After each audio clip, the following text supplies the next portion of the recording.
आई सांगतेय की फॉर्म भरू नका माझ्या दादाच्या विरोधात. आता फॉर्म कुणी भरायला सांगितला? वरमाने साहेबांनी सांगितला. म्हणजे मग साहेबांनी आमचं तात्यासाहेबांचं घर फोडलं का?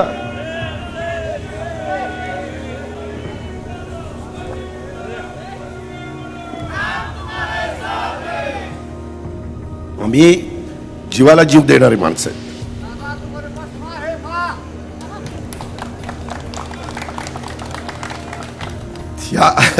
या सगळ्या संदर्भात मला एवढंच सांगायचं की इतक्या खालच्या पातळीवर राजकारण आणू नये. खरं एकोपा राहिला पिढ्यानपिढ्या जातात, तुटायला वेळ लागत नाही. मला नंतर पटलं, मी सुप्रियाच्या विरोधामध्ये सुनेत्राला उभं करायला नको होतं. मी 2-3 ठिकाणी जाहीर केलं. आज पण सांगतो की लोकसभेला ताई आणि विधानसभेला दादा. दादा म्हणजे ही दादा. वीज माफी आपल्याला पुढे 5 वर्ष चालू ठेवायची. हा माझ्या मारुत्या रायाच्या साक्षीनं शब्द आहे. त्याकरता सरकार आणायचंय असं. नंतर त्या अरे पोपटा थांब ना. आज दिवाळीचा पहिला दिवस आहे. पुढच्या दिवाळीच्या पहिल्या दिवशी तू नव्या घरात प्रवेश करायचा. हे आपला वादा आहे. दादाचा शब्द किती खरा असतो ते महाराष्ट्राला माहिती आहे. पहिलं आपलं घर व्यवस्थित आहे का बघा. कारण मी काय सांगतो, माझंच घर व्यवस्थित नाही म्हणून मी सांगतोय. त्याच्यामुळे मला बोलताना फार विचारपूर्वक बोलावं लागतंय. पण दुसरं कोणतरी सांगायला लागलं, या का आता ही आला का आम्हाला शिकवायला की आठ्याच घालतायत. आणि त्याच्यात एक नवीन काढलंय मलिदा गँग.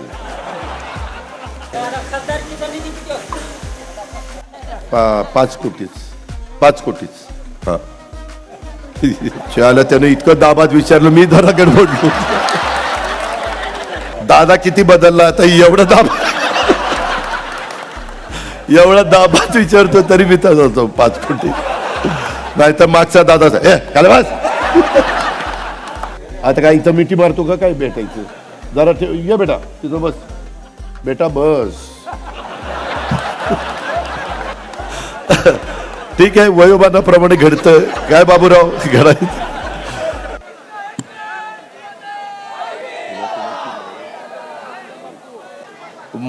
विधिमंडळातील माझे सहकारी अमोल मिटकरीजी, आपल्या गावच्या सरपंच सुरेखाताई शेलार, तसे पवार बरेच माझे सहकारी आहेत. त्याचबरोबर आमचे शिंदे परिवारातले आहेत, बाकीचे काटेवाडी परिसरातले आहेत. आज मी सुरुवातीलाच आपलं आराध्य दैवत सर्वांचं युगपुरुष छत्रपती शिवाजी महाराज, स्वराज्य जननी जिजाऊ माँसाहेब, स्वराज्य रक्षक छत्रपती संभाजी महाराज, छत्रपती राजर्षी शाहू महाराज, क्रांतीसूर्य महात्मा ज्योतिराव फुले, महामानव डॉक्टर बाबासाहेब आंबेडकर, लोकशाहीर अण्णाभाऊ साठे, राजमाता जिजाऊ माँसाहेब, राजमाता पुण्यश्लोक अहिल्यादेवी होळकर, क्रांतीज्योती सावित्रीबाई फुले, माता रमाई, या सर्व महामानवांना, मौलाना आझाद, या सर्व महामानवांना मी सुरुवातीलाच अभिवादन करतो. आपल्या सर्वांचं श्रद्धास्थान असणाऱ्या आपल्या कन्हेरी मठातल्या मारुतीरायाच्या चरणी नतमस्तक होतो. आपली परंपरा आहे, गेले अनेक वर्ष आपण राजकारणामध्ये ज्यावेळेस एखादा उमेदवारी अर्ज भरतो आणि प्रचाराचा शुभारंभ करतो, त्यावेळेस गेल्या 40-50 वर्षाची आपली प्रथा आहे की आपण मारुतीरायाच्या इथं येऊन दर्शन घेऊन नतमस्तक होऊन इथं नारळ फोडण्याचा कार्यक्रम करतो. परंतु आज सोमवार असल्यामुळं आपण त्या ठिकाणी नारळ वाहण्याचा कार्यक्रम केलेला आहे आणि त्याला उत्स्फूर्तपणे आपण सगळ्यांनी प्रतिसाद दिलेला आहे. मी आज तर आश्चर्यचकित झालो की आजचा दिवस तसा बघितलं तर माझ्या आयुष्यातला अतिशय महत्त्वाचा दिवस. आज वसुबारस, आपल्या दिवाळीची सुरुवात आजच्या दिवसापासून होते आणि मग शेवट तुळशीचं लग्न ज्यावेळेस असतं त्यावेळेस होते. आता 1, 2, 3 तारखेला लक्ष्मीपूजन आहे, पाडवा आहे, भाऊबीज आहे. आपण सगळेजण एकमेकाला शुभेच्छा देत असतो, भेटत असतो. ही आपली परंपरा आहे, हे आपलं सर्वांचं वैभव आहे आणि हा सांस्कृतिक जो काही आपला ठेवा आहे तो आपण सगळ्यांनी जपला पाहिजे. आज इथं आमचे करीम बागवान वकील पण आहेत, खूप जण आहेत. त्याच्यामध्ये मला आपल्याला आवर्जून सांगायचं आहे की बारामती विधानसभा मतदारसंघामधनं सार्वत्रिक निवडणूक 2024 ते 2029 ही आज मी महायुतीच्या वतीनं तुम्हा बारामतीकरांचा आशीर्वाद आणि सदिच्छाच्या जोरावर विधानसभेकरता 8व्यांदा अर्ज भरतो. 8व्यांदा. लोकसभेकरता मी एकदा अर्ज भरला आणि विधानसभेला 8व्यांदा अर्ज भरतोय. आणि माझा अर्ज भरण्यासाठी अत्यंत प्रेमाने आपुलकीनं उपस्थित असणाऱ्या माझ्या तमाम बारामतीकरांचं, माझ्यावर प्रेम करणाऱ्या माझ्या अनेक महायुतीमधल्या माझ्या घटक पक्षांच्या नेत्यांचं, कार्यकर्त्यांचं त्या बाबतीमध्ये मी मनापासून स्वागत करतो. मग भाजप असेल, शिवसेना शिंदे गट असेल, इतर माझे मित्रपक्ष असतील, पदाधिकारी असतील, ते कार्यकर्ते असतील, तुम्हा सर्वांना देखील धन्यवाद पण देतो आणि स्वागत करतो.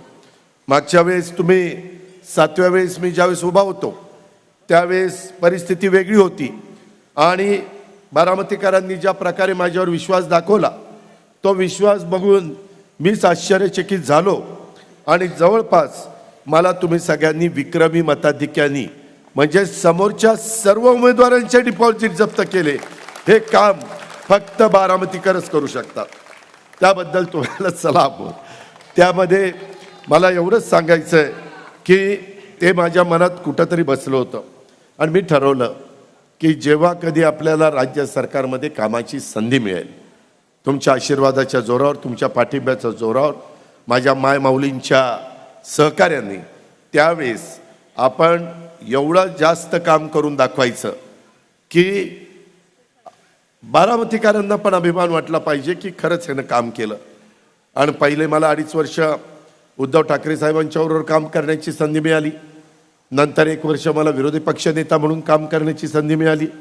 आणि आत्ता 1.5 वर्ष एकनाथराव शिंदे आणि देवेंद्र फडणवीस यांच्या असणाऱ्या महायुतीच्या सरकारमध्ये काम करण्याची संधी मिळाली. मी त्याच्यामध्ये माझी विचारधारा कुठं सोडली नाही.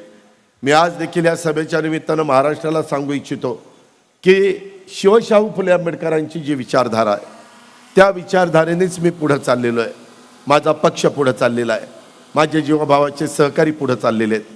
त्याच्यामध्ये काही आम्हाला बदनाम करण्याचा प्रयत्न करतात, परंतु ज्या त्या वेळेस ज्या ती परिस्थिती बघून आपल्याला शेवटी निवडून गेल्यानंतर नुसती 5 वर्ष वाया घालवायची नाही, तर जनतेने टाकलेल्या विश्वासाला तडा जाऊन न देता आपल्याला काम करून दाखवायचं आहे. आणि त्या प्रकारे मी आणि माझ्याबरोबर असंख्य कार्यकर्ते, असंख्य आमदार आले, अनेक जाती धर्माचे आले, अनेक पंथाचे आले आणि सगळ्यांनी मिळून गेले 1.5 वर्ष आम्ही त्या ठिकाणी काम करतोय. हे काम करत असताना मी इतक्यादा तुम्ही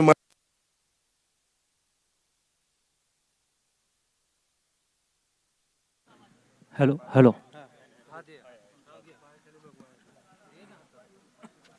हॅलो हॅलो बघा तो चालू होतोय का? कार्यकर्ते वायर पायाखाली घेतली कोणी? दादा हा तोपर्यंत घ्या.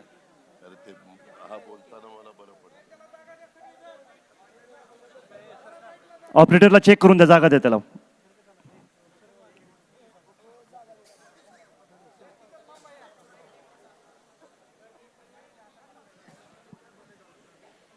मी त्या होते चालू मी तोपर्यंत ह्याच्यावर बोलतो, तू तुझं काम कर. आपण सगळ्यांनी ज्या पद्धतीनं मला विक्रमी मताधिक्याने विजयी केला, बारामतीकरांच्या विश्वासाला मी कुठंही तडा जाऊन न देता ह्या मी कनेरीच्या मारुतीरायाच्या साक्षीनं अत्यंत नम्रपणे आपल्याला सगळ्यांना सांगू इच्छितो की माझं मी काम करत राहिलो, आपण सगळ्यांनी त्याच्यामध्ये मला साथ दिली, ही पण गोष्ट मी नाकारू शकत नाही. आणि उभ्या महाराष्ट्राने त्या गोष्टी बघितलेल्या आहेत. आज वसुबारस आहे, खऱ्या अर्थाने दिवाळीचा पहिला दिवस आहे, गाई आणि वासराच्या पूजनाचा दिवस आहे. महायुती सरकारनं गाईला राज्यमातेचा दर्जा दिलेला आहे. देशी गाईला राज्यमातेचा दर्जा.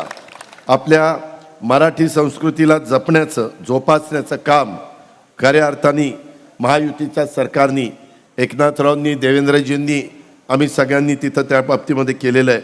आज या दिवाळीच्या पहिल्याच दिवसाच्या मुहूर्तावर आपण उमेदवारी अर्ज भरलेला आहे, कारण उद्या पण शेवटचा दिवस आहे. 3 वाजेपर्यंत अर्ज भरले जाणार आहेत.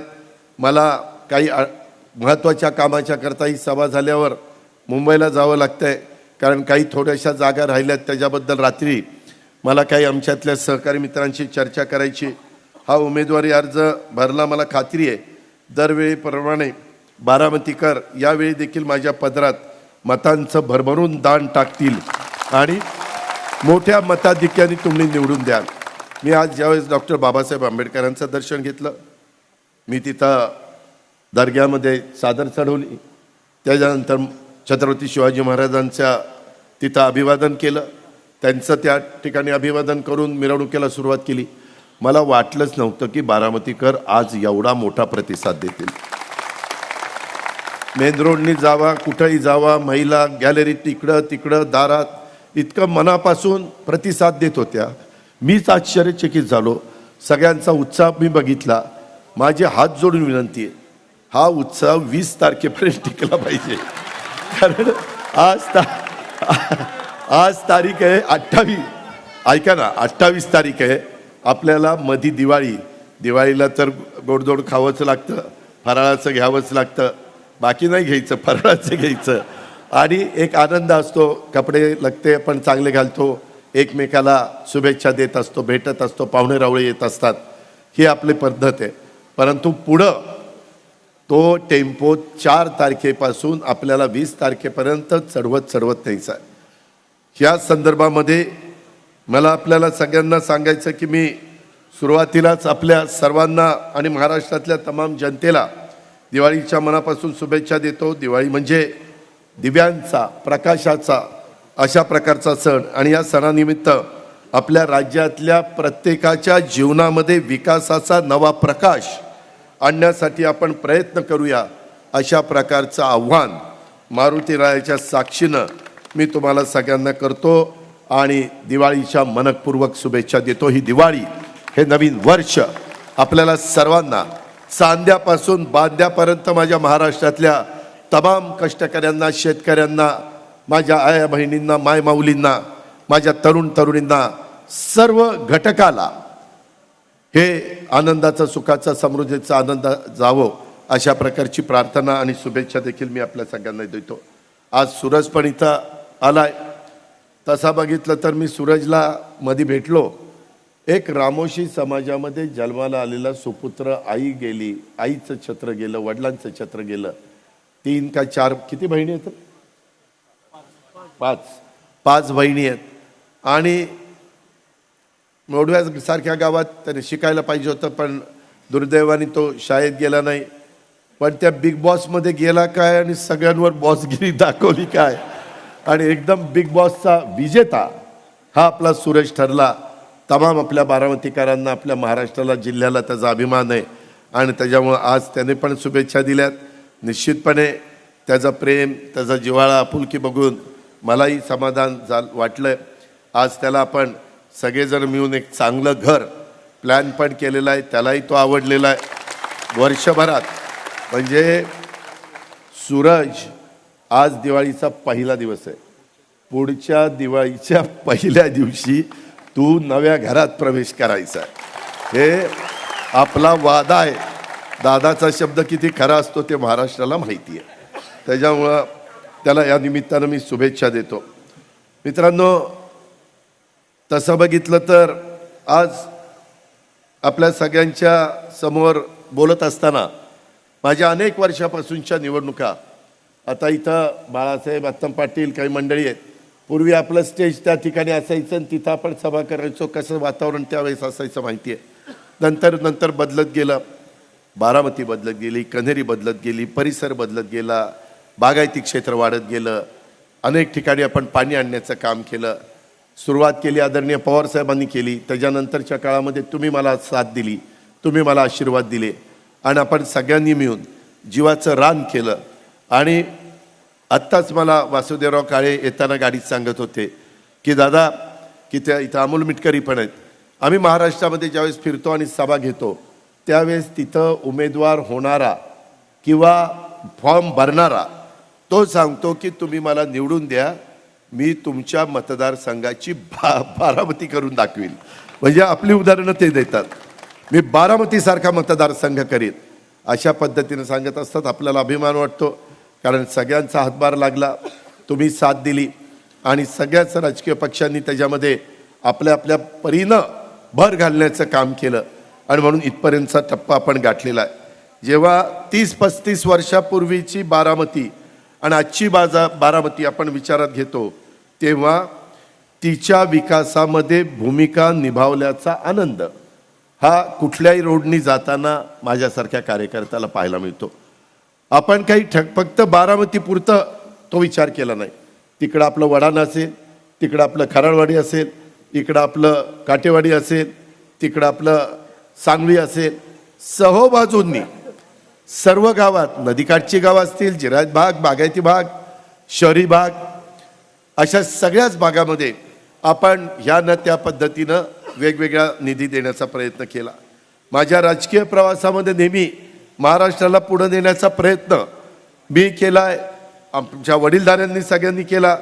पण बारामतीचा लोकप्रतिनिधी म्हणून जगातलं जे चांगलं आहे ते बारामतीला यावं, जे जे नवं ते बारामतीला हवं, जे नवं ते बारामतीला हवं, असं स्वप्न माझ्यासारख्या कार्यकर्त्यांनी पाहिलं आणि ते स्वप्न सत्यात उतरण्याच्या करता पुरेपूर प्रयत्न मी केला. सकाळी 6 वाजल्यापासून रात्री उशिरापर्यंत तशा पद्धतीनं माझं काम चालू असतं. मी प्रयत्न करत असतो एकच ध्यास की आपल्या बारामतीचा सर्वांगीण विकास झाला पाहिजे.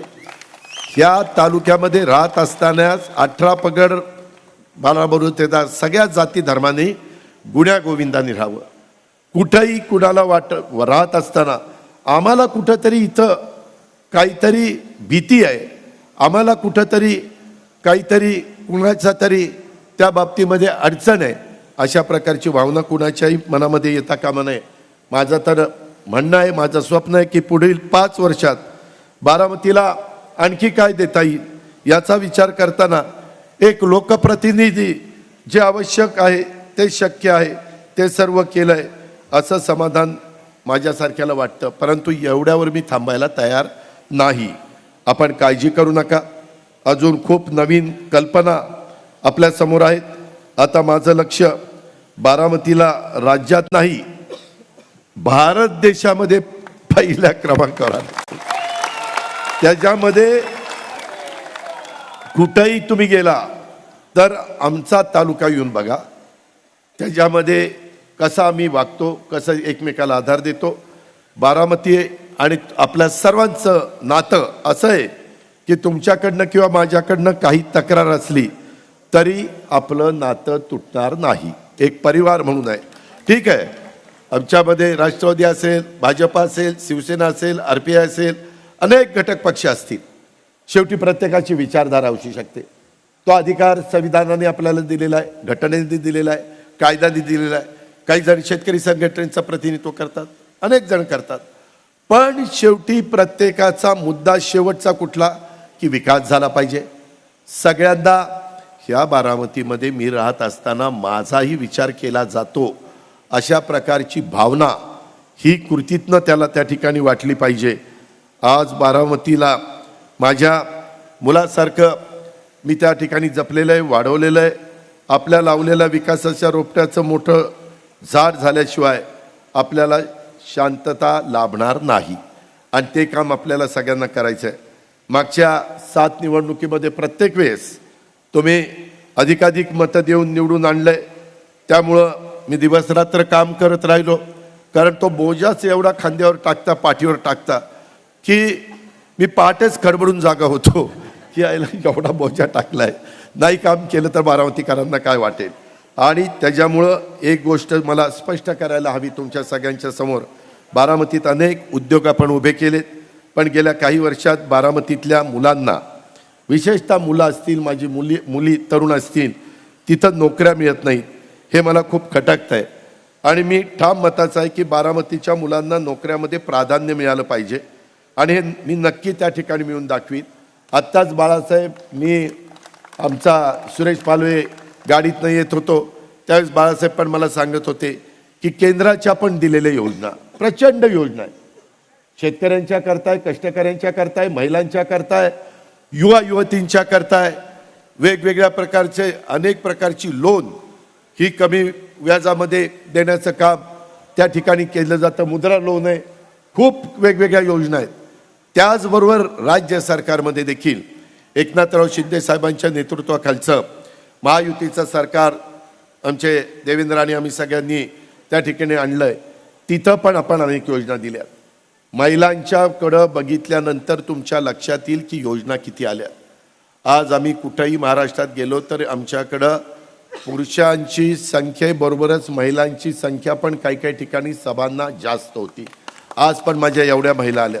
मी मुद्दाम 4 फॉर्म भरत असताना माझ्या 4 महिला भगिनींना माझा फॉर्म भरण्याच्या करता तिथं घेऊन गेलो आणि त्यांच्या हस्ते तो फॉर्म दिला. का तर ती माझी मायमाऊली आहे. तिला आपण आधार दिला पाहिजे, तिला आपण आर्थिक बळ दिलं पाहिजे, तिला आर्थिक ताकद दिली पाहिजे. आज आम्ही सगळ्यांनी 10वा आत्ताचा अर्थसंकल्प सादर करत असताना माझी लाडकी बहीण योजना आणली. आज ती इतकी पॉप्युलर झाली, लोक आमच्यावर टीका करतात. काहींनी सांगितलं ती बंदच पडणार, काहींनी तर सांगितलं त्याला स्टे आला. मायमाऊलींनो, बांधवांनो, कुठेही स्टे आलेला नाही. स्टे येण्याचं कारण नाही, फार विचारपूर्वक योजना आणलेली आहे.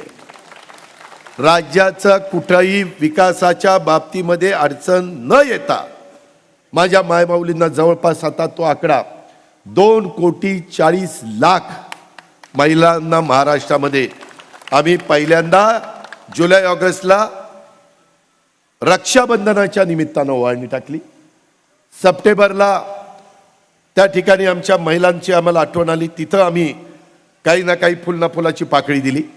आणि ऑक्टोबर नोव्हेंबरचे पैसे नोव्हेंबर उजाडायच्या आधीच, भाऊबीज यायच्या आधीच भाऊबीजेची ओवाळणी आम्ही मुख्यमंत्री उपमुख्यमंत्री सगळ्यांनी देऊन टाकली. त्यामध्ये माझ्या महिला समाधानी आहेत. काही महिलांना किंवा काही विरोधकांना टीका वाटत असेल, अरे काय देऊन 1,500. अरे 1,500ची किंमत दिवसभर काम केल्यानंतर ज्याची चूल पेटते त्यांनाच कळणार, तुम्हाला काय कळणार आहे. म्हणून तुमची भाषा काय बंद करू, कोर्टात जाऊ, इकडं जाऊ, तिकडं जाऊ. सुनील केदार माजी मंत्री, त्यांनी सांगावं ही योजना मी बंद करणार.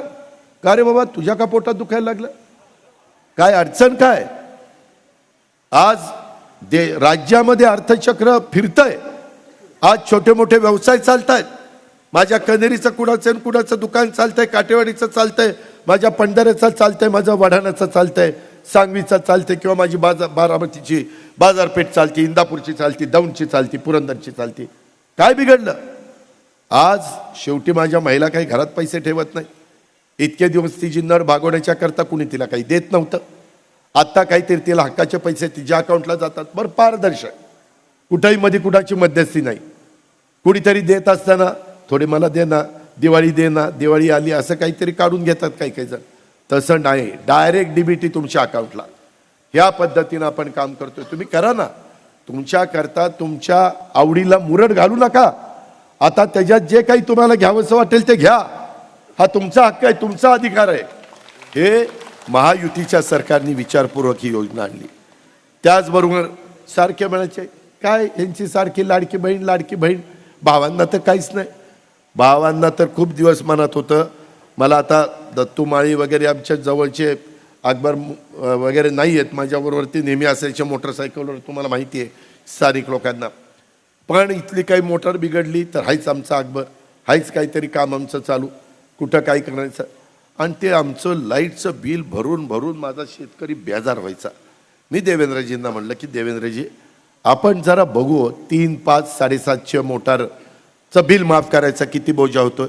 बोजा आला 14 ते 15 हजार कोटीचा. आणि 44 लाख शेतकरी आहे. आता इथं बसलेत ना, ज्या शेतकऱ्यांचं 0चं लाईट बिल झालं त्यांनी हातवर करा रे. हो का, आज एवढे घ्या, खाली घ्या. आणि ज्या महिलांना आता दिवाळीचा पण 3,000चा हप्ता आला त्यांनी हातवर करा. अरे पट्टे आहे. आज हेच आम्हाला पाहिजे होतं, तुमच्या चेहऱ्यावर समाधान, आनंद, सुख. हे मला महायुतीच्या सरकारला, एकनाथरावांना, देवेंद्रला पाहिजे होतं. आणि त्याच्यातून आज आपण पुढं चाललेलो आहे. माझ्या अरे हो, मी मगाशी काय सांगितलं, 20 तारखेपर्यंत पेटी सील होईपर्यंत जोर राहायला पाहिजे. त्याच्यामध्ये आपल्याला, अरे होय बाबा होय, अरे बाबांनो, आता ह्या सगळ्याच्या बाबतीत ह्या योजना देत असताना मी आपल्याला माझ्या बांधवांना सांगतो, माझ्या बळीराजाला सांगतो, माझ्या शेतकऱ्याला सांगतो की 2003ला सुशीलकुमार शिंदे मुख्यमंत्री असताना अशीच योजना आम्ही आणली. बिल झालं झिरोचं आणि निवडणूक संपली की पुढं लगेच लाईट बिल सुरू झालं. तेव्हा विलासराव देशमुख मुख्यमंत्री झाले. मी विलासरावांना म्हणलं, विलासराव आम्ही फार विचारपूर्वक ही योजना दिली, कारण त्या काळामध्ये ऊर्जा खातं माझ्याकडे होतं. आणि म्हणलं तो बोजा आपण सहन करू शकतो. देशामध्ये अनेक राज्य, पंजाबमध्ये असेल, तेलंगणामध्ये असेल, अनेक राज्यामध्ये मोफत वीज देतात. त्या शेतकऱ्यांना मोफत वीज मिळते आणि माझ्या शेतकऱ्यांनी काय घोडं मारलंय? आम्हाला काय नाही. आणि त्या पद्धतीनं म्हणलं आम्ही म्हणजे जे काही बजेट स्पेस करू त्याच्यात थोडीशी काटकसर करू. आपलं बजेट कितीचं होतं? 6.5 लाख कोटीचं. 5% त्याच्यामध्ये बचत केली तर 6.5 लाख कोटीमध्ये 5%नी 6 पंचे 30,000 रुपयाच्या पेक्षा जास्त झाले ना. 30,000 कोटी. त्याच्यामध्ये किती आपल्याला लागत आहेत? 15,000 कोटी. म्हणजे 2%. 6×12 13, 2.25%. आता 2.25% बचत आपल्याला करता येते ना. काय अवघड आहे? त्याच्यामध्ये सुरुवात आम्ही आमच्यापासून केली अर्थमंत्र्यांनी, तर खाली पण ते पाझरतं की नाही बाबा ते बचत करतायत, आपल्याला पण केली पाहिजे. त्यामुळं शेतकऱ्यांनो, मी ह्या योजना देत असताना आम्ही सगळेजण एकत्र बसलो आणि फार विचारपूर्वक ह्या योजना दिल्या की पुढं या योजना सरकार पुन्हा पुढचं महायुतीचंच सरकार 2024ला म्हणजे 23 तारखेला मतमोजणी होईल. दुपारपर्यंतच कळेल की महायुतीचं सरकार पुन्हा आलंय. अशा पद्धतीनं हे का आणायचं? तर माझ्या शेतकऱ्यांचं वीज माफी आपल्याला पुढं 5 वर्ष चालू ठेवायची. हा माझ्या मारुत्या रायाच्या साक्षीनं शब्द आहे. त्याकरता सरकार आणायचं. माय माऊलींना दिलेली योजना लाडकी बहीण ती पुढं 5 वर्ष चालू ठेवायची. त्याकरता सरकार आणायचंय. ती लोक आल्यानंतर ती बंद करण्याची भानगड करतील, ती तसली आहेत.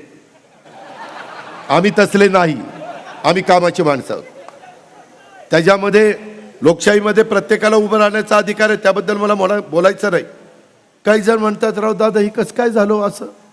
आता असं कसं झालं त्याला मी काय करू? आता मागं लोकसभेची निवडणूक होती. लोकसभेच्या निवडणुकीमध्ये मला नंतर पटलं मी सुप्रियाच्या विरोधामध्ये सुनेत्राला उभं करायला नको होतं. मी 2-3 ठिकाणी जाहीर केलं. आज पण सांगतो, कधी कधी माणूस चुकतो. मी काय म्हणतो, जो काम करतो तोच चुकतो, कामच करत नाही ती कसं चुकल. आणि मी मनाचा मोठेपणा दाखवला ना, माझी चूक झाली. त्याच्यातनं तुम्हाला जो कौल द्यायचा तो तुम्ही दिला, त्याबद्दल आपल्याला काय म्हणायचं नाही. हा तुमचा अधिकार आहे. तुम्हाला तो घटनेने दिलेला आहे, संविधानाने दिलेला आहे. आता मला माहिती आहे ना, इथं बसणाऱ्यांनी कितीतरी सुप्रियाला चालवलं, पण ठीक आहे, मान्य. पण त्यांनी तिथं ठरवलं होतं की लोकसभेला ताई आणि विधानसभेला दादा. दादा म्हणजे ही दादा, नाही तर दुसऱ्याच दादाला वाटलं लागलं माझा दादा माझा दादा. तसं थांबरे, अरे थांबाराव बोलू द्या, माझी लिंक तुटती. पण ऐका, अरे थांबा रे. या का मी आपल्याला सगळ्यांना सांगतो, त्याच्यामध्ये मी पहिल्यांदा जरा नाराज झालो होतो. मी म्हणलं बाबा मी आता इथं उभा राहत नाही. रवी बापू कुठे आहे? हा शिरूरचा अध्यक्ष आहे. त्यांनी सगळ्यांनी सांगितलं की दादा शिरूरमध्ये फॉर्म भरायला या, आम्ही तुम्हाला ढिगाणी मताने निवडून देतो. तुम्ही बारामतीला 5 वर्षात काम केले ना, तेवढं काम करा, आमचं पुढचं 10 पिढ्याचं कल्याण झालं. असं ह्यांनी बाकीच्या सगळ्यांनी असं. नंतर अरे पोपटा थांब ना. त्याच्यानंतर ते माणिकराव कोकाटे त्यांनी सिन्नरला अशीच मोठी सभा घेतली आणि म्हणले नाही नाही तुम्ही त्या ठिकाणी या. मी म्हणलं नको. आणि ती परवा बारामतीत जरा कार्यकर्त्यांनी वेगळं केलं. ते मी नौटंकी केलेली नाही. मी तुमच्यावर प्रेम करतो. तुम्ही अधिकार दाखवला आणि त्या पद्धतीनं मी ठरवलं, मनाला सांगितलं की आपण लोकशाही मानतो, बहुमताचा आदर केला पाहिजे. जे जीवाभावाचे कार्यकर्ते आपल्याला सांगतात त्यांचं आपण ऐकलं पाहिजे. आणि त्या पद्धतीनं मी माझा जे काही विचार होता तो बदलला. आणि मी एवढंच त्या दिवशी सांगितलं की तुमच्या मनात जो उमेदवार आहे तो उमेदवार देण्याचं काम मी त्या बाबतीमध्ये करील. पार्टीनं नंतर निर्णय घेतला, महायुतीनं ही जागा आपल्या राष्ट्रवादीला सोडली, काही आम्ही शिवसेनेला सोडल्यात, भाजपला सोडल्यात आणि त्याच्यातून मी त्या ठिकाणी आज फॉर्म भरलेला आहे. आजपासून आपल्यावर सगळ्यांच्यावर जबाबदारी वाढलेली आहे. मला महाराष्ट्रात फिरायचं आहे. महाराष्ट्रात फिरत असताना मी तुम्हाला सांगतो की मी त्या जेवढा वेळ द्यायला पाहिजे तेवढा देण्याचा मनापासूनचा प्रयत्न करीन. पण इथं बसणारा प्रत्येक कार्यकर्ता, महायुतीचा असू द्यात, भाजपचा असू द्यात, शिवसेनेचा असू द्यात, राष्ट्रवादीचा असू द्यात, RPIचा असू द्यात, शेतकरी संघटनेचा असू द्यात, कुठलाही असू द्यात, मला त्यांना सांगायचं आहे तुम्ही स्वतः महायुतीचे उमेदवार आहेत असं समजून तुम्ही त्या ठिकाणी काम केलं पाहिजे. काम करताना आपलं आपलं गावच बघा, नका गुणवडीच्या माणसांनी डोरलेवाडीला जाऊ. राजेंद्र, तुझा एरियाच बघ. तिकडं काय असेल ती नारायण बघेल, तिकडं काय असेल ती कुंदन बघेल. तुझा एरिया बघ. कुणी बाहेर जाऊ नका. पहिलं आपलं घर व्यवस्थित आहे का बघा. कारण मी काय सांगतो, माझंच घर व्यवस्थित नाही म्हणून मी सांगतोय. त्याच्यामुळे मला बोलताना फार विचारपूर्वक बोलावं लागतंय. तर माझं तुम्हाला म्हणणं आहे, काही लोकांना आवडत नाही. ते म्हणतात का आम्ही नाही, आम्हाला काही कळत नाही, तुम्ही येऊन.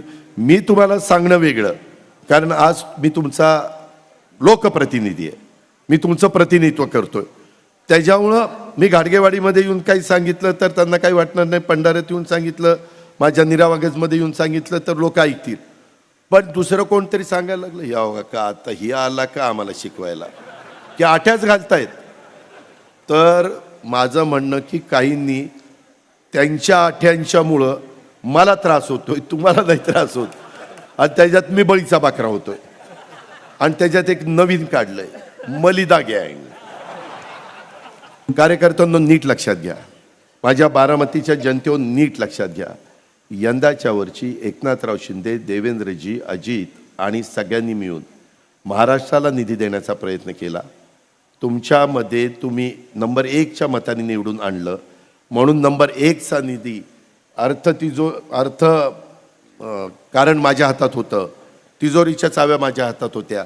त्याच्यामुळं तुम्हाला शेवटचा आचारसंहिता लागायच्या आधीपर्यंत 9,000 कोटी रुपये दिलेत. 9,000. त्याचं पुस्तकच दिलेलं आहे, फक्त डोळ्याखाली एकदा घाला. आणि गाववाईज पण आता त्याच्यामध्ये कुठल्या कुठल्या गावाला, एकही गाव असं नाही, आमदाराला निधी असतो वर्षाला 5 कोटी, 5 वर्षाचा 25 कोटी. तुम्हाला निधी दिलाय 9,000 कोटी. आणि ते मी वेगवेगळे दाखवतो. कनेरीकरांनाही माहिती, इथला पलीकडचा रस्ता, गोरखचं घर आहे त्याच्या पाठीमागचा रस्ता बाळू कसा होता, आज कसा टार झालाय. तिचं पार शिवसृष्टीपर्यंत गेला. 5 कोटीच. हा असं नाही. त्याच्यामध्ये त्यानं इतकं दाबात विचारलं, मी जरा गडबडलो. बघा दादा किती बदलला आता. एवढा दाबात विचारतो तरी मी तसा 5 कोटी. नाही तर मागचा दादाचा खाली बस. ठीक आहे, वयोमानाप्रमाणे घडतं काय बाबूराव घडायचं. त्याच्यामध्ये मला एवढंच सांगायचं की ह्या पद्धतीनं झालेलं आहे. निधी मोठ्या प्रमाणात आणलाय.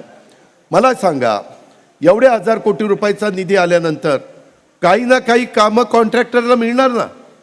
बाहेरच्या कॉन्ट्रॅक्टरनी येऊन कामं केली असती तर म्हणले असते, बघा बारामतीत काही माणसं नाहीत, बाहेरचे कॉन्ट्रॅक्टर आले त्यांनी कामं दिली.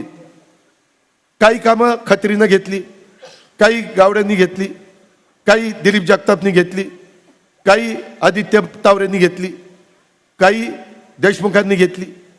शेवटी आपल्याच भागातले आहेत ना. कामाची क्वालिटी घेण्याची जबाबदारी माझी आहे ना. मी तिथं कुणाला कॉम्प्रोमाइज करत नाही. मी कधी जाऊ दे माझ्या जवळचं आहे त्याचं जरा असं तसं काम झालं, अजिबात नाही. जनतेचा पैसा, काम चोखच झालं पाहिजे, दोरी ओळंबातच झालं पाहिजे, या पद्धतीची आपली भूमिका असती. ही गोष्ट आपल्याला विसरता कामा नाही. त्याच्यामुळे उगीच मलिदा कशाचा मलिदा. अरे त्यांनी कष्ट केले, त्यांनी काम घेतलंय आणि जे कॉन्ट्रॅक्टर होते कितीतरी जण ते PWDच्या अधिकाऱ्याकडे जातात किंवा इरिगेशनच्या ते लोक कामं देतात. मी त्याच्यामध्ये बघत नाही. तरी कुठं काही चुकलं असेल तर मी दुरुस्त करीन. त्या संदर्भामध्ये पुढं पण आपल्याला ज्याच्यातनं जे काही, मी तर नेहमीच म्हणतो की माणूस आहे, माणूस चुकतो, पण चूक दुरुस्त करण्याची तयारी आणि मानसिकता पण त्याची असायची पाहिजे, स्वीकारण्याची पण. त्या पद्धतीने मी करतो. आज इथं पुढं जात असताना तरुणांना नोकऱ्या देण्याच्या करता परवाच मी अमित कल्याणीच्या बरोबर बसलो होतो. त्यांना म्हणलं की एक मोठं युनिट टाका. ते म्हणले 50 एकर जागा द्या, 2000 कोटीची गुंतवणूक करतो, 1200 ते 1500 मुलामुलींना त्याच्यातनं रोजगार मिळेल आणि तशा पद्धतीनं काम आता तिथं त्या ठिकाणी सुरू होईल. तुम्ही मला इतकं मोठं केलं आहे, तुमच्यामुळं मी झालो इतक्या वरच्या पदावर. त्याच्यामुळं आपल्या देशातल्या टॉपच्या सगळ्या नेत्यांच्याबरोबर माझ्या ओळखी झाल्या. वेगवेगळ्या NDA मधले जे जे मुख्यमंत्री आहेत त्यांच्या माझ्या ओळखी झालेल्या.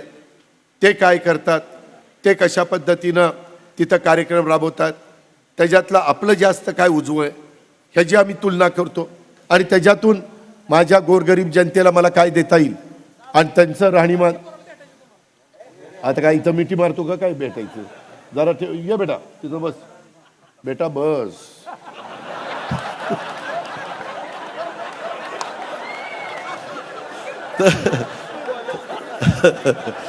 तर तर माझं काय म्हणणं आहे, ह्या सगळ्या गोष्टी करत असताना आपल्याला काही कामं द्यावी लागतात. त्याच्यामुळं उगीचच आपल्यातल्या छोट्या मोठ्या कार्यकर्त्यांना मलिदा मलिदा मलिदा करून नवमेद करायचं हे काही बरोबर नाही. चुकत असेल त्याला आपण ब्लॅकलिस्टला टाकू ना. जर एखादा कॉन्ट्रॅक्टर चुकला तर त्याला काळ्या यादीमध्ये टाकू. काय बिघडलंय? आपण काही त्याचं बांधील नाहीये. आपण कुणालाही काम देताना पहिलं सांगतो काम चोख झालं पाहिजे. अतिशय आज कुठली बारामतीतली किंवा ग्रामीण भागातली कामं बघा, जर चुकीचं चाललं तर मला केव्हाही सांगा.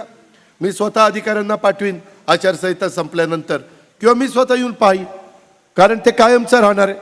आज इथं तुमच्या इथं शिवसृष्टीचं काम झालं, कशी ती वॉल झाली, कसली भिंत कशी काय झाली, नंबर 1 ची झाली.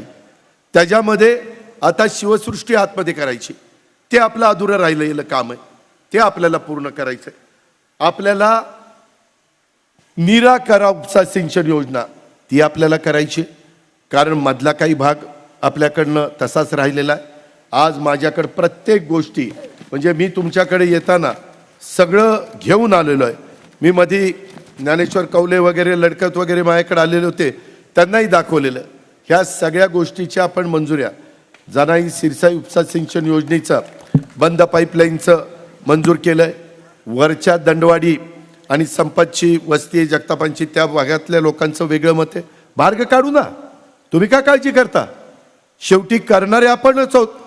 आपल्या वरच्या माणसाला हे ठेवायचं, ताणलेलं ठेवायचं आणि खालच्यांना पाणी द्यायचं असं नाही.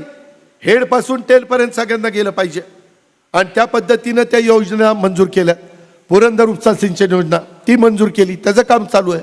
केटीवेअर नीरा नदी करा नदीवरचे मंजूर केले, त्याला वेगळ्या पद्धतीची नवीन सिस्टीम टेक्नॉलॉजी आणलेली आहे. ते केल्याशिवाय पाणी अडणार नाही. त्याच्यामध्ये सोलरची सिस्टीम सुरू केली. आता इथून पुढे कुणालाही लाईट पाहिजे असेल तर त्याला आम्ही सोलर पंप देतो. त्याच्यामध्ये माझ्या शेताजवळ राहणारे जर इथं बलवण किंवा आमचा सुखदेवाला आहे का, हां, त्यांना विचारा. परवा काही गेल्या महिन्यात मी माझ्या इथं 15 हॉर्सपावरची मोटर बसवली सोलरवर. पाणी कशी मारती तेव्हा का? त्याच्यामध्ये पहिल्यांदा प्रयोग मी माझ्या बाबतीत मी पैसे देऊन केला आणि तोच सक्सेस झाला. ह्या सगळ्या गावकऱ्यांनी माझ्या बांधकरूंनी बघितलं आणि मग आता आम्ही इतरांना ते करायला लावतो. नाहीतर माझ्या गरीब शेतकऱ्याला करायला लावलं आणि ते फसलं तर ती पार 3 वर्ष उपजायलाच येणार नाही. कारण 1 वर्ष धंदा बसला की ती 3 वर्ष उपजायला येत नाही. ह्या पद्धतीनं आपण चाललेलो आहे.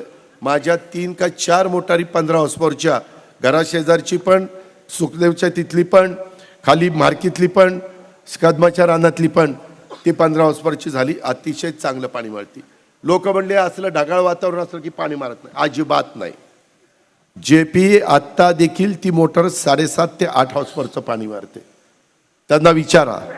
हे इथंच बसलाय सुखदेव. अशा पद्धतीने त्याच्यामुळं मी शेतकरी आहे ना. तुम्ही कित्येकदा कनेरीकरांनी बघितलं ना, इकडं ऊस लावत असताना, लेवल करत असताना, त्या ठिकाणी काम करत असताना अशा अनेक गोष्टी. आपण काय एकदम हवेतनं पडलोय इथं आलोय आणि आमदार झालोय असं नाही ना.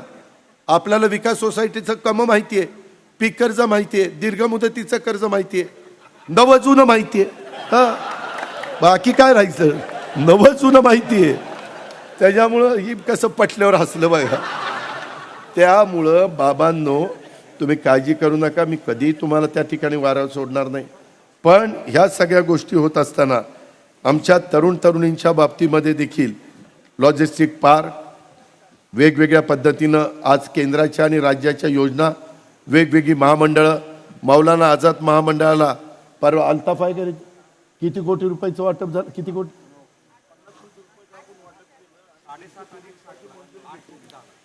त्याच्यामध्ये किती 300 मुलांना,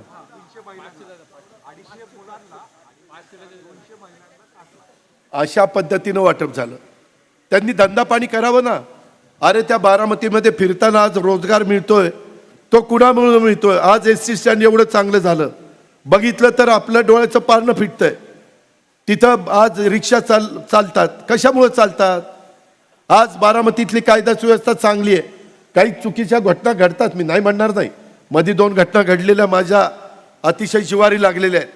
मी देवेंद्रजी आणि बाकीच्यांशी पण त्याबद्दल बोललोय, डिपार्टमेंटशी पण बोललोय. पण ह्या सगळ्याच्या बाबतीमध्ये विकास केल्यावर बारामतीची बाजारपेठ चालते.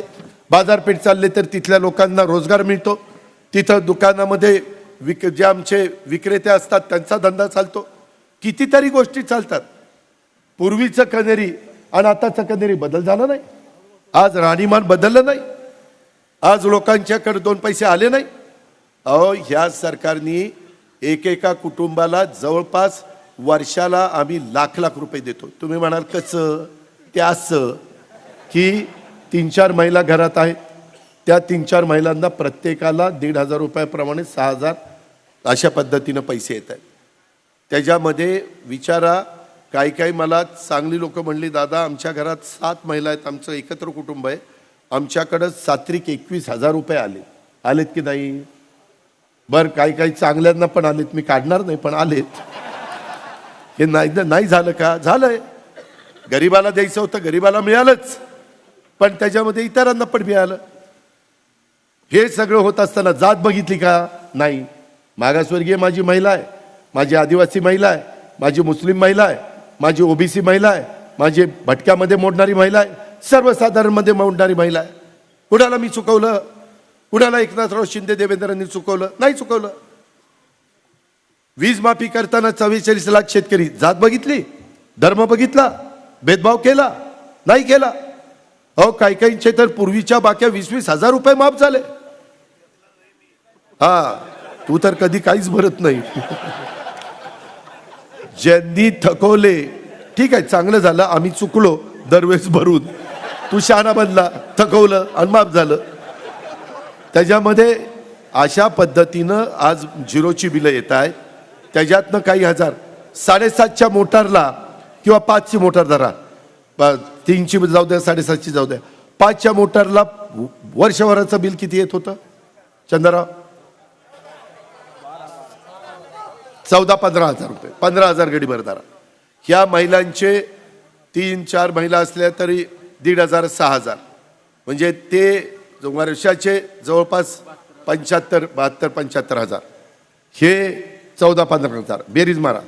नंतर केंद्र सरकार राज्य सरकार मिळून आम्ही 12,000 रुपये देतो, ते वेगळे. त्याच्या संदर्भामध्ये ज्यांचं मागचं बिल थकलेलं होतं ते आता नवीन सोलरवर वीज द्यायचं तुम्हाला आणलेलं आहे. घरातले पण वीज आम्ही सोलरवर देतोय. 3 गॅस सिलेंडर. उज्ज्वला योजनेमध्ये 52 लाख कुटुंब होती, त्यांचे पैसे मी आचारसंहिता लागायच्या आत अकाउंटला पाठवलेले आहे. तुम्ही बघा, 850 रुपये का काहीतरी आले. त्याच्यामुळं ते पैसे किती होतात? जवळपास 2,500 रुपये. ह्या सगळ्याची बेरीज काढली तर बऱ्यापैकी पैसे त्या ठिकाणी मिळतात. मिळाले पाहिजे, तो त्यांचा हक्क आहे. आता हे म्हणतात, अरे ही तो पैसे मिळतात, आणि तिकडं महागाई वाढवली जात नाही. केंद्र सरकारनी डॉक्टर मनमोहन सिंगजी असताना पेट्रोल डिझेलच्या किमती जगात वाढल्या की आपोआप पेट्रोल डिझेलच्या किमती इथं वाढतात. उलट आम्ही कांदा निर्यात बंदी होती ती केंद्राला उठवायला लावली, उठली का नाही? आज कांद्याचा भाव 40-50 रुपये आहे का नाही? जिरायत भागातल्या लोकांनी मला सांगावं. आहे. त्याच्यामध्ये केंद्राच्या विचाराचं राज्यात सरकार आलं तर केंद्राकडनं काही हजारो कोटी रुपये मंजूर करून आणण्याच्या करता आम्ही यशस्वी होऊ. मध्ये वाढवण बंदर पहिल्याच कॅबिनेटला पाऊण लाख कोटी रुपयाचं वाढवण बंदर आपल्याला मंजूर करून दिलं. त्याच्यातनं काही लाख मुलांना मुलींना रोजगार मिळणार. सारखं ओरडतात आपला नंबर खाली गेला, नंबर खाली गेला, नंबर खाली गेला. अजिबात नाही. तुम्ही काढा आकडे. देशामध्ये सगळ्यात जास्त फॉरेनची गुंतवणूक महाराष्ट्रामध्ये होती. आज पण आकडे काढून बघा. सगळ्यात जास्त उद्योगपती गुंतवणूक महाराष्ट्रात करतात. उगीच उठायचं गुजरात. अरे गुजरातचं नाव कशाला घेता? आपला कमी पडा का आणता? राजकारणाच्या ठिकाणी राजकारण करू ना. आता काही जण काय सांगतात, बारामतीमध्ये विकास झाला, इमारती झाले म्हणजे काय विकास झाला का? रस्ते झाले म्हणजे काय विकास झाला का? शाळा कॉलेजेस झाले म्हणजे काय विकास झाला का? अरे मग काय विकास म्हणजे काय करायचं ते तरी सांग ना. मी कालचा आहे. आता काय म्हणजे ठीक आहे ना बाबा, तुम्हाला बोलण्याचा अधिकार आहे, पण काय आपण बोलतो, काय आपण करतो? आणि मी त्याच्यामध्ये म्हटलं ना किंवा माझी मागे चूक झाली. आता चूक कोणी केली? पहिला फॉर्म मी भरणार होतो. आम्ही सगळे तात्यासाहेब पवारांची फॅमिली, आम्ही सगळे वडील अतिशय माझ्या कन्हेरीतल्या बाळासाहेबांना माहिती आहे काय परिस्थिती. आम्ही बिकटमधनं परिस्थिती चांगली केली. आईने आधार दिला. आई सांगते की फॉर्म भरू नका माझ्या दादाच्या विरोधात.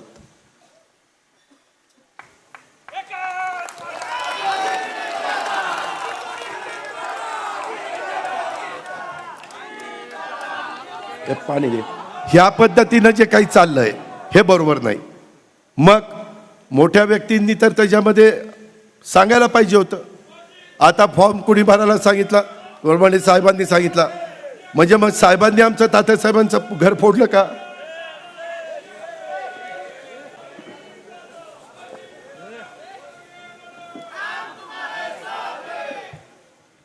आम्ही जीवाला जीव देणारी माणसं आहेत.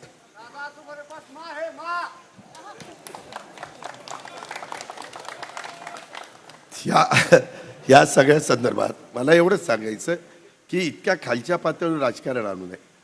घरं एकोपा राहायला पिढ्यानपिढ्या जातात, तुटायला वेळ लागत नाही.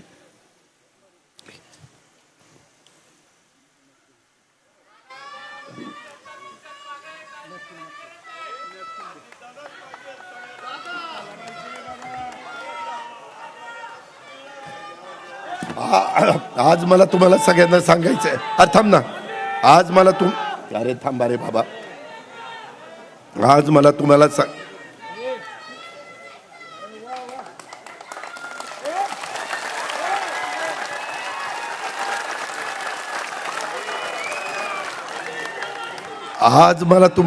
सगळ्यांना सांगायचंय की एकंदरीतच आपल्याला आपला विकास करून घ्यायचा आहे. घरातलं भांडण 4 भिंतीच्या आत झालं पाहिजे. चव्हाट्यावर आणण्याचं काही कारण नाही. त्याच्या संदर्भामध्ये एकदा दरी पडली तर ती साधायला कुणी दुसरं येऊ शकत नाही. आणि आपली परंपरा आहे, आपल्या पहिल्यापासून सगळ्यांनी एकोप्याने राहिल्यानंतर घर पुढं जातात, तर त्या भागामध्ये सगळा बदल त्या ठिकाणी होतो. आणि म्हणून बारामतीकरांनो, मला तुम्हाला सगळ्यांना सांगायचं आहे, मला पहिल्यासारखा वेळ देता येणार नाही. मी जरूर 1, 2, 3 तारखेला मला वाटतं सिद्धेश्वर निमोडीपासून प्रत्येक गावून फक्त नमस्कार करणार, पुढचं गाव असं करून जास्तीत जास्त संपर्क साधण्याचा प्रयत्न करणार. पण मला दुसरं मगाशी सांगायचं होतं. कालच बाळासाहेबांच्या बरोबर आम्ही भारतीय जनता पक्षाच्या बरोबर एक मीटिंग घेतली. त्याच्यामध्ये कसं साधारण समन्वय साधायचा, माझ्या राष्ट्रवादी काँग्रेस पक्षाच्या कार्यकर्त्यांना मला सांगायचं आहे, महिलांना सांगायचं आहे, युवा युवतींना सांगायचं आहे की बाबांनो, एकट्या राष्ट्रवादीचा मी उमेदवार नाही. मी महायुतीचा उमेदवार आहे. मी महायुतीचा उमेदवार आहे. त्याच्यामुळं कुठंही हे करत असताना सभा असली तर तिथं भारतीय जनता पक्ष, तिथं शिवसेना, तिथं RPI हे जे काही घटक पक्ष आहेत, काही वेगवेगळ्या पद्धतीनं अनेकांनी पाठिंबा दिलेला आहे. ह्या सगळ्यांना तिथं मान सन्मान दिला पाहिजे, तिथं बसवलं पाहिजे. नाहीतर काय दादा आमचा आहे, दादा आमचा नाही. मी आज सगळ्या महाराष्ट्राचा आहे. मी आज महायुतीचा उमेदवार आहे. आपल्याला नुसत्या बारामतीपुरतं बघून चालणार नाही. सगळ्या महाराष्ट्रामध्ये चांगल्यातले चांगले उमेदवार कसे महायुतीचे निवडून येणार आहेत, त्याकरता आम्ही सगळेजण जीवाचं रान करतोय. अनेक लोक येतील, अनेक लोक तुम्हाला भेटतील. कधी कुणाला भेटायला कुणी तिराईत आला का, आता तू आला का आम्हाला शिकवायला, आम्हाला कळलं ना, असं म्हणू नका. ते चांगल्या भावनेने तुमच्याकडे येणार आहेत, नमस्कार करणार, हे करणार आहेत. आणि मागच्या वेळेस जे लोकसभेला आपल्याबरोबर नव्हते त्यांनाही नावं ठेवू नका, ती आपलीच माणसं आहे. त्यांनी ठरवलेलं होतं.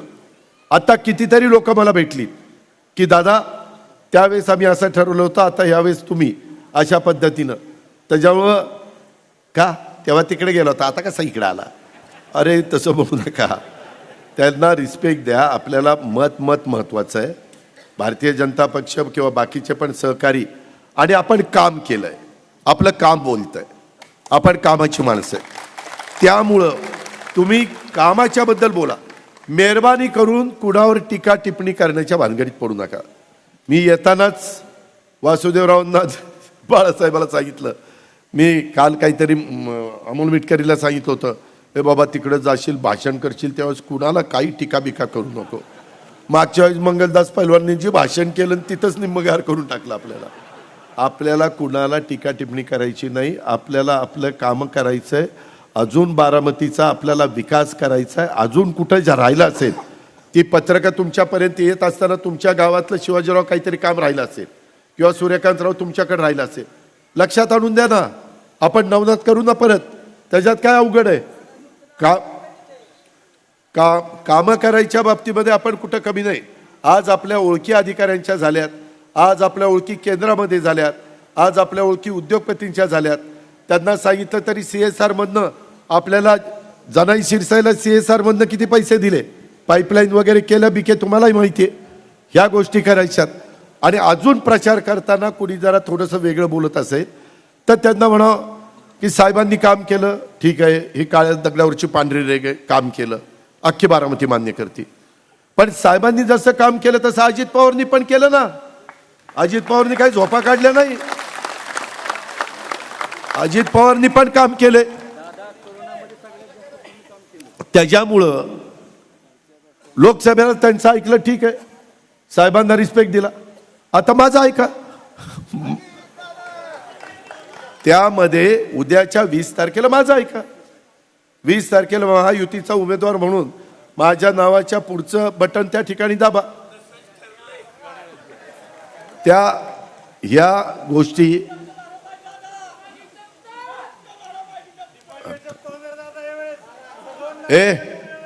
या दोघा चौघांचं बूथ तपासायचं 23 तारखेला.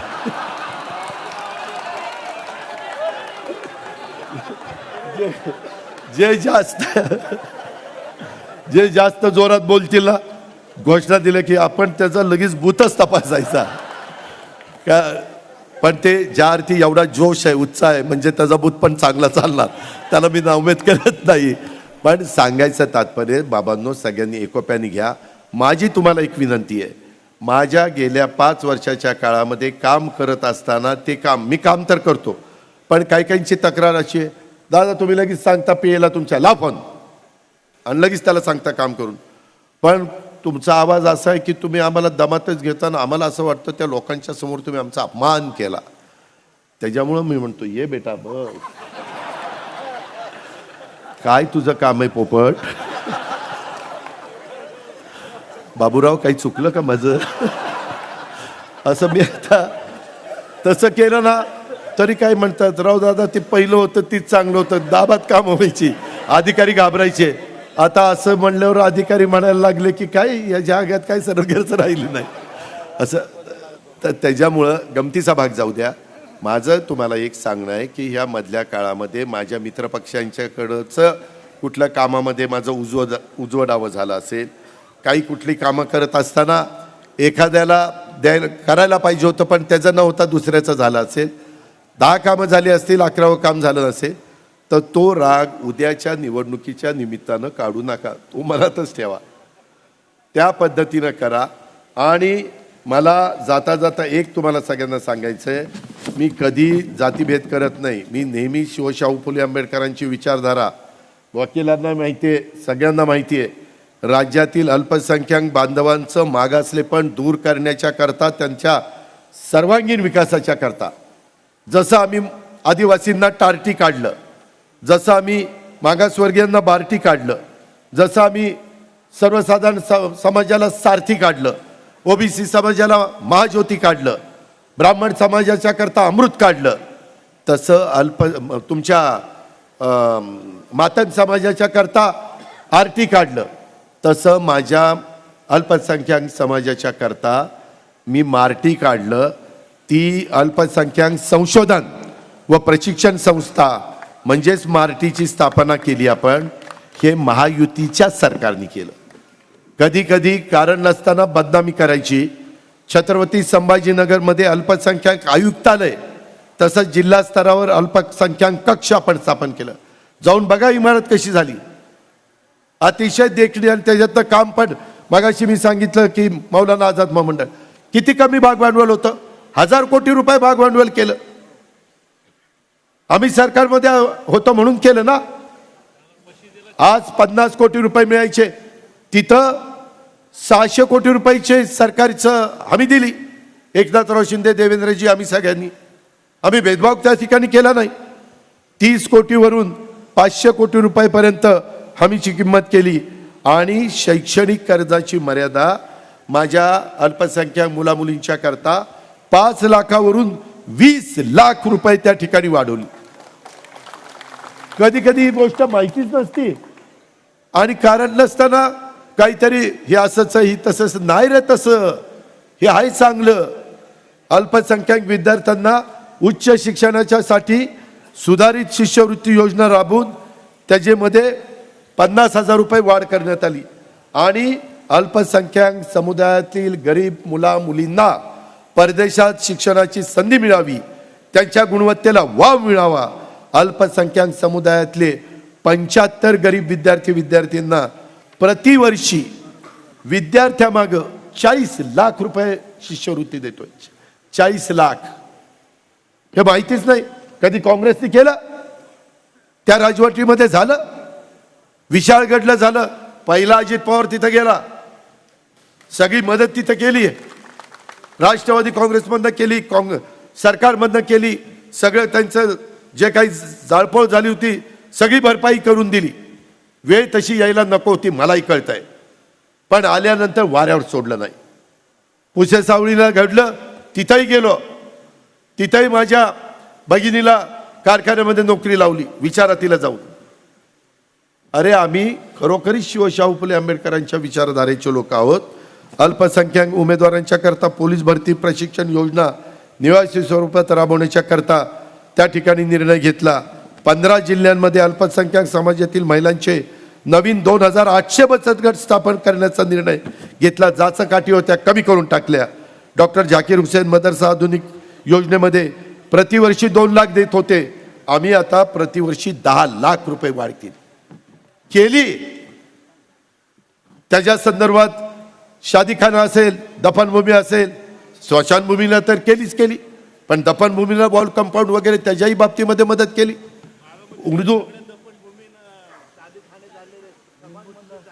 उर्दू शाळेला आपण पैसे त्या ठिकाणी मंजूर केले. भेदभाव करणार नाही, तुम्ही काळजी करू नका.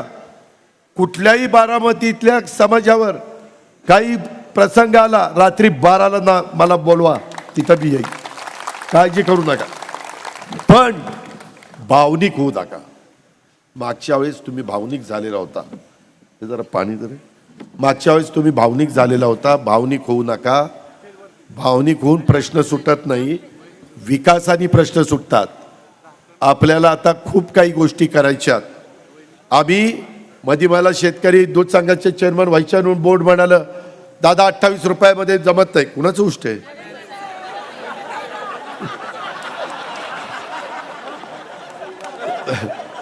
माझ्या भावंडांना विचारा, मी त्यांचं पण उष्ट पित नाही.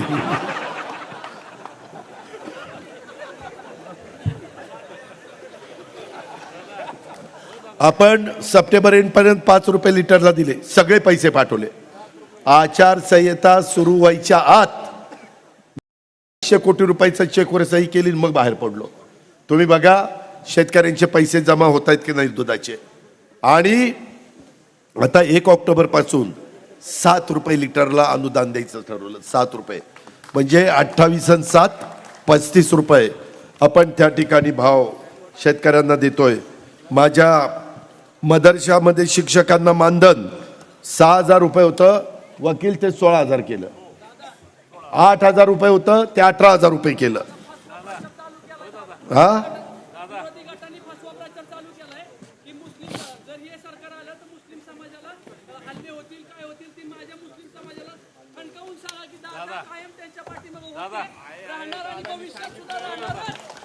मी कालही सगळ्या समाजाच्या बाजूला होतो. मी कधी जातीभेद केला नाही. माझ्या काटेवाडी कन्हेरीला विचारा, काही 2-4 घरं असताना देखील मी त्यांना आधार देण्याचं काम केलं. मुल्ला गुरुजींचं उदाहरण घ्या, अकबर मुल्लाचं उदाहरण घ्या, कितीतरी उदाहरण घ्या. पापा मोदीचं उदाहरण, पापाच की पापाबाई 40 लाख रुपये दिले निंबूच्या मशिनीला सतीशराव सांगतायत 40 लाख रुपये दिले. आम्ही केलं, उपकार केले नाही. ते आमचं कर्तव्य होतं. ते आमचे शिवशाहू फुले आंबेडकरांची विचारधारा होती. म्हणून आम्ही महायुतीच्या सरकारने केलं. तुम्ही अजिबात त्याबद्दल काही गैरसमज करून घेऊ नका. मी ह्या सभेच्या निमित्तानं बारामतीकरांनाच नाही, महाराष्ट्राला सांगतो की आम्ही सगळ्या महाराष्ट्रीयन लोकांच्या पाठीशी आहोत. कुठेही भेदभाव केला जाणार नाही. आणि जे धनगर समाजाचं आरक्षण आहे, मराठा समाजाचं आरक्षण आहे, त्याही बाबतीमध्ये तुम्ही काळजी करू नका. त्यामध्ये योग्य पद्धतीचे निर्णय आम्ही त्या ठिकाणी घेतलेले आहेत. काही बाबतीमध्ये कोर्टामध्ये मॅटर चालू आहेत. काही बाबतीमध्ये त्यांच्यातल्या शिष्टमंडळाशी चर्चा करून स्वतः मुख्यमंत्र्यांनी तर छत्रपती शिवाजी महाराजांच्या अर्धपुतळ्याचं शपथ घेऊन सांगितलं. राज्याच्या मुख्यमंत्र्यांनी तुम्ही कृपा करून गैरसमज निर्माण करू नका. आत्ता विरोधकांना एक देखील मुद्दा महायुतीच्या सरकारच्या बद्दल बोलायला नाही. म्हणून आता हा म्हणाला तसं काहीतरी भीती दाखवायची. मागच्या वेळेस सांगितलं संविधानच बदलून टाकणार आहेत, घटना बदलणार आहेत, कायदा बदलणार आहेत, आरक्षण काढून टाकणार आहेत. अरे कोण टाकणार आहे? उलट आम्ही प्रत्येक ठिकाणी संविधान भवन बांधतोय. विचारा, संविधानाचा आदर आपण करतोय. आणि मी महाराष्ट्राला सांगतोय, आज तुम्हालाही सांगतो, जोपर्यंत चंद्र आणि सूर्य तोपर्यंत कुणी मायेचा लाल, घटनेचे शिल्पकार डॉक्टर बाबासाहेब आंबेडकरांचं संविधान बदलूच शकत नाही. आज शपथ घेताना मंत्रिमंडळाने संविधानाला तिथं साक्षी ठेवून शपथ घेतली. या सगळ्या गोष्टी लक्षात घ्या ना. आज सांगायला काही नाही म्हणून नेरेटिव्ह सेट करण्याचा प्रयत्न करतायत. जो लोकसभेला काही बाबतीमध्ये ते यशस्वी झाले, तो नरेटिव्ह सेट होऊन देऊ नका. कुणी सांगायला आलं काही तर त्यांना म्हणू एवढी कामं केलीत. महाराष्ट्रात कुठल्या आमदारांनी, इतर आमदारांनी, अमोल तू वाईट वाटून घेऊ नको, महाराष्ट्रातल्या कुठल्या आमदारांनी मी 5 वर्षात केली का एवढी कामं केलेली दाखवा. मी म्हणेल ते ऐकीन, म्हणेल ते ऐकीन. आणि त्यामुळं अजून आपल्याला यामध्ये पुढं त्या ठिकाणी जायचंय. ही पण गोष्ट आपण त्या बाबतीमध्ये त्या आता तू सांग जरा. त्याच्यावर पण काहींनी टीका केली की डोळे बांधले होते. डोळे बांधले असताना त्यामध्ये मी आता आठवलं म्हणून सांगतो. 92ची गोष्ट होती. पवारसाहेब मला घेऊन बाळासाहेब ठाकरेंच्याकडे गेले. साहेबांची बाळासाहेबांची ओळख होती.